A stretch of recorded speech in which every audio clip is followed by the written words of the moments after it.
Hello student, हम previous year question paper discuss कर रहे हैं जो आने वाले सभी एग्ज़ाम्स के लिए बहुत ही इम्पोर्टेंट होने वाले हैं। सो प्लीज़ आप हमारी क्लास में बने रहिए। यदि आपने हमारे चैनल को लाइक, सब्सक्राइब और शेयर नहीं किया है तो जाके कर दीजिए। बेल आइकन को दबा के रखिए ताकि आने वाली सभी क्लासेस की नोटिफिकेशन आपको मिलती रहे। तो चलिए स्टार्ट करते हैं। हमने 10th MCQs previous year class में डिस्कस कर चुके हैं। रिमेनिंग MCQs हम आज की क्लास में डिस्कस करेंगे। So next question is which of the following symptom is the best indicator for the imminent death? Okay, so immediate death का जो साइन एंड सिम्टम क्या है या बेस्ट इंडिकेटर्स क्या है डेथ को डिटेक्ट करने के? Okay, so right answer is flax dilated pupil. Okay, death को डिटेक्ट करने का सिम्टम क्या है? फ्लैक्स डायलेटेड प्यूपिल देखने को आपको मिलेगी। Now next question, a nurse caring for the patient with an infectious disease who required isolation should refer to the guideline published by the. Okay, a nurse caring for the patient with the infectious who is required to the isolation refers to the guideline published. Okay, एक ऐसा patient है जिसको isolation की ज़रूरत है, उसके लिए क्या गाइडलाइन पब्लिश की गई है? तो क्या की गई है? Centres for the disease control. कौन करता है ये guideline publish? Centres for the disease control. Okay, CDC. Now next question, in institute appropriate isolation precautions the nurse must first know the. Okay, क्या बोला है? एक इंस्टीट्यूट में अप्रोप्रिएट आइसोलेशन और प्रिकॉशंस को लेकर के जो नर्स को सबसे पहले क्या जानना चाहिए? So organism and mode of transmission. ठीक है, ऑर्गेनिज्म क्या है और इसका मोड ऑफ ट्रांसमिशन क्या होगा? Okay, now next question,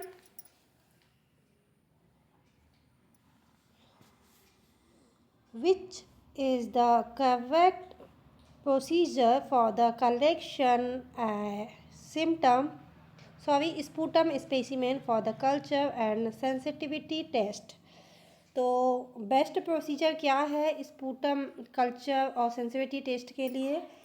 so right answer is have a patient expect the sputum into the sterile container. Okay, तो क्या करना है पेशेंट को? कहाँ एक्सपेक्ट करना है अपने स्पूटम को? एक स्टेराइल कंटेनर में। Okay, now next question, an autoclave is used to sterilize hospital supply because.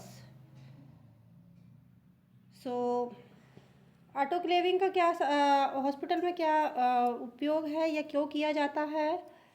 So right answer is pressured steam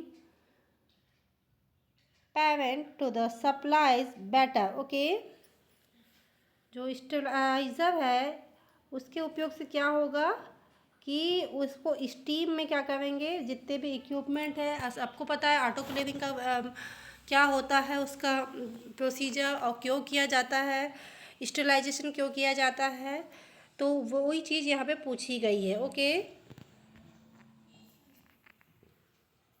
now next question, the best way to decrease the risk of transferring patient to the patient when removing contamination gloves is to. So right answer is क्या है? decrease for the risk transferring the pathogen of to the patient to removing contamination gloves. तो जब contamination gloves को remove करते हैं तो कितना risk होता है या क्या रिस्क होता है ट्रांसमिशन होने का पैथोजन के? So right answer is gently pull just below the cuff and invert to the gloves when the removal them. Okay, तो क्या करना है? ग्लव्स को रिमूव करते समय इन्वर्ट होना है। Okay, now next question, after having an IV line in the place for the 72 hours, a patient complained to the tenderness burning and swelling. Assessment: the IV site reveals that the warm and erythematotion this usually detect. Okay, यहाँ पे क्या बोल रहा है कि किसी patient को IV line लगी है, उसको 72 घंटे हो चुके हैं, ठीक है।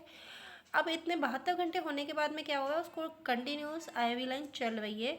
उसके बाद में क्या बोल रहा है पेशेंट, क्या कंप्लेंट कर रहा है कि उसको टेंडरनेस है, बर्निंग है और स्वेलिंग है।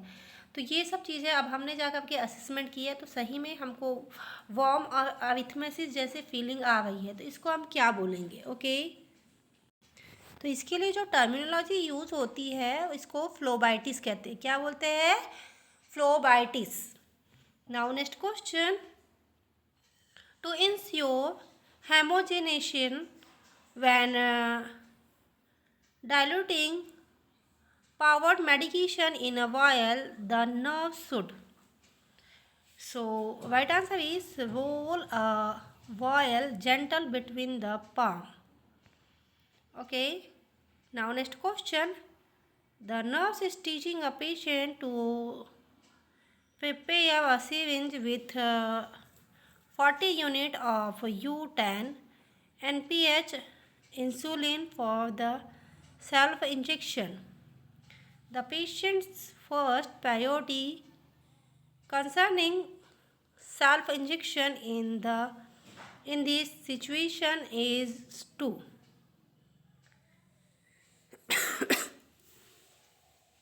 So right answer is check the syringe and verify to the nurse has removed the prescribed insulin dose. Okay, now next question, the physician order administer 1 gram cefazolin sodium in 150 ml in normal saline solution in 60 minutes. Okay, what is the flow rate if the drop factor is 10 GTT और 1 ml? तो आपको देखो इसको calculate करके निकालना पड़ेगा।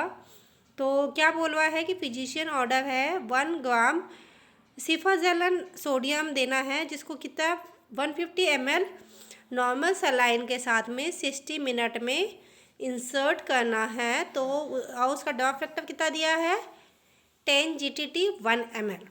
सो right answer होगा 25 GTT पर मिनट। ओके, 1 मिनट में कितना जाएगा 25 GTT।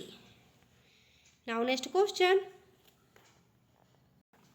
a patient must receive 50 unit of humulin required insulin, the labeled rated 10 unit 1 ml. How many milliliters should be nurse administer? Okay, so क्या बोल रहा है पेशेंट कितना 50 unit human regular insulin receive कर रहा है।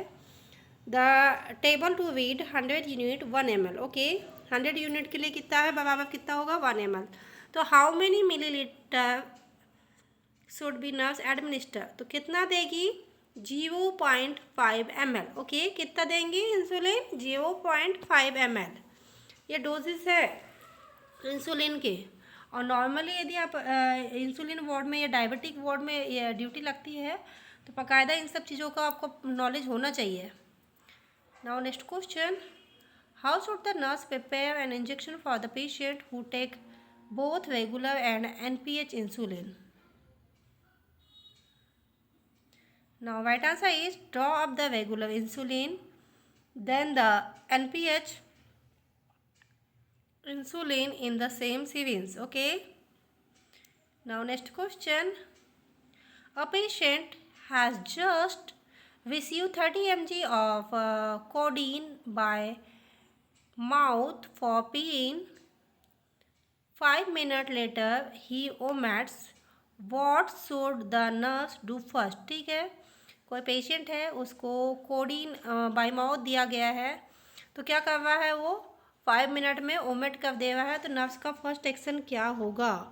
So right answer is observe the emesis. Okay, क्या observe करेगी? एमेसिस को ऑब्जर्व करेगी। ओके,